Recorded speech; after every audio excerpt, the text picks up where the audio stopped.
Яг энэ цаг үед бол Ховд аймаг үнэхээр их шумуултай, маш их халуун байдаг. Халууны хажуугаар шумуул гараад гарна гэдэг чинь одоо хүмүүст бас ямар хүндрэлтэй вэ? Тэгэхээр шумуул устгалын ажлыг хийж байгаа юм байна. Үнэхээр сонирхолтой үйлчлэгээ.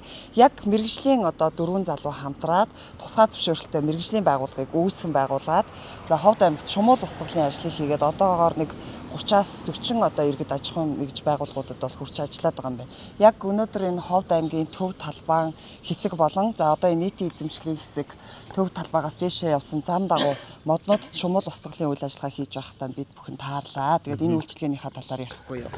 За тэгэхээр манай хоршооны залуучууд бол ерөнхийдөө бол Ховд аймгийн зоонууд зөвшөөрсөн судлалын төвд ажилладаг мэргэжлэрээ хамгийн бага нь бол 10-аас дээш ажилласан залуучууд байдаг. За тэгээд бид нар бол ерөнхийдөө халдвар судалгаач, биологч, шимэг судалгаач, ариутгагч гэх бүрэлдэхүүнтэй бол ажиллаж байгаа. За тэгээд ерөнхийдөө бол Ховд аймгийн хэмжээнд бол маш их халалт өндөртэй байна.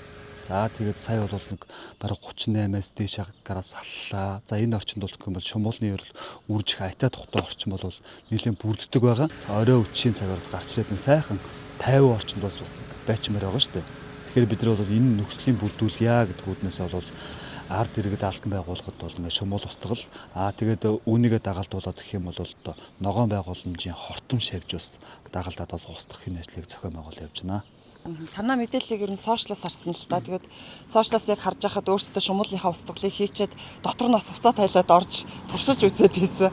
Тэгээд туршилтын үр дүнг бас харсан. Энэ хэрээр бас хортой байх үедээ гэсэн иргэдийн болгоомжлол байгаа. Энэ тал дээр юу гэж хэлмээр вэ? За тэгээд Монгол улс бол өөрөө ямар нэгэн амтан устгах одоо бодис үйлдвэрлэдэггүй утас байгаа. За бодисыг бол хятад одоо Оросын холбооны усаас бол үйлдвэрлэдэг байгаа. За тэгээд бид нар бол Медлис Ципер гэдэг иргэд бол Оросын холбооны уст ашигладаг энэхүү бодисыг ашиглаж байгаа юм. За тэгэхээр Монгол улсууд бол эрүүл мэндийн сайдын ашиглаж болох хорт бодисын жигсаалт гэж бол жил болгон баталдаг. Түүний дагуу бол бид нар бол ингээд бодисыг ашиглаа явж байна. За тэгээд иргэдийн эрүүл мэндэд хортой юу гэхээр иргэдээ бол манай энэ тариаланчд бол хөвчлэн мэдэндээ одоо ламбта Медлис агуулсан бодисууд маань ерөнхийдөө бид нэг хүнсний ургамлуудаа ингээд тариалахаар юу яагаад байдаг шүү дээ.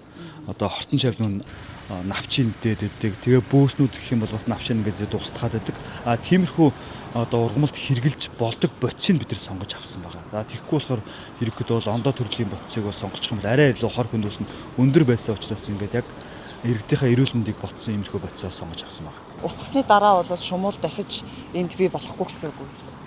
За манай бодис бол үндсэндээ нөгөө нэг хүнсний бүтээгдэхүүнд цацж болдог бодис гэж би сая хэлсэн шүү дээ. Тэгэхээр ерөнхийдөө бол нэг 20-оос 30 хоногийн хугацаанд л ерөнхийдөө бол үүсдэхээ барина.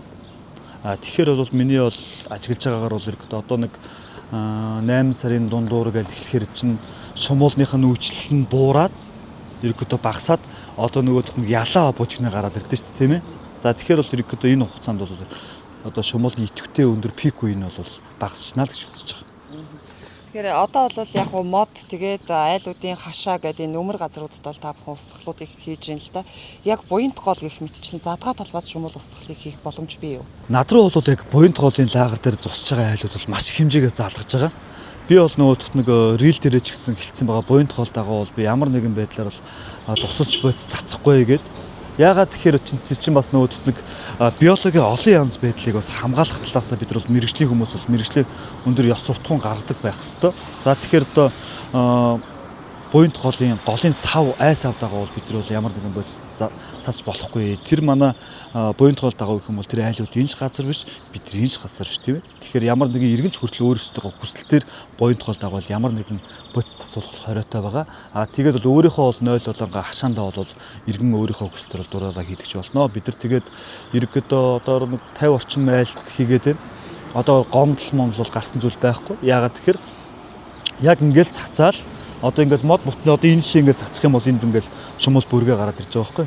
Бид нар хашаанд нь ингээл боцоо цацж дуусаад эргээд гарахтаа эзний дагуулаад за одоо та ногоон байгуулж дундуур өөр алхаа. За энд бол ерөнхийдөө бол ямар нэгэн одоо хортон шавж одоо шумуул байхгүй гэх. Тэгээд явжсэн чинь 8-гийн застраг амар санаа гэдэг хүн бидэрлээ холбогдсон. За залуучуудад нэг ирээд уулзаад хачаа юу хийгээд байгаа юм бэ гэд. Тэгээд очиод уулзсан чинь ерөнхийдөө бол та нар бол мэрэгжлийн байгууллага үнэ юм байна. За тэгэхээр одоо ховдын иргэдийг айтаа тухтай байлгахын тулд наадмын үеж эхэлж байна тийм ээ. Гадна дотноос зөндөө зочид төлөөлөгчдөр амрагч нар ирж байгаа. Тийм учраас та нар Ховд аймгийн төв талбай, стадион, хүүхдийн парк, тэгээд онгоцны буудлын иргэдийг ухтах одоо үдэж өгөх хэсэг.